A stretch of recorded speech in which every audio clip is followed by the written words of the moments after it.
এই যে ভয়ঙ্কর খুনি ছাত্রদের উপরে যেভাবে গুলি চালাইছি, এত সুন্দর চেহারার ভিতরে ব্লগ ভিডিও করে ইউটিউবার, মানে নির্দ্বিধায় একটা দলের পক্ষ লয়ে গুলি চালাইছে। এখন জিজ্ঞাসা করে আপনাকে কেন ধরাইছে, আমি জানি না। উনি ফিটার খায়, উনি যেভাবে মানুষের মারছে, ছাত্র করে হোলাইনের সাধারণ মানুষের, আমার কত লোক ওনাকে যেন অনেকটা মানে বিচার আয়তা আনা হয়। ওনাকে নাকি আবার সাড়ে দিত টাকা অফার করছে। কালকে একটা ভিডিওতে দেখছি একটা মহিলা বলতেছে, কয় যদি ছাড়ে দেয় তখন বলে ওনার নাম প্রকাশ করিব।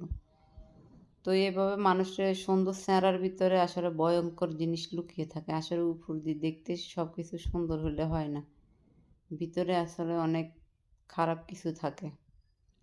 তো ওনার উচিত দরকার ছিল না যে সাধারণ মানুষের সাথে আসি হাত মিলে সাধারণ মানুষের সাথে সহযোগিতা করতো, এভাবে গুলি না করি। তো সবাই ভিডিওটা ফলো দিবেন, মানে সম্পূর্ণ লাইক দিয়ে জানাবেন মতামত।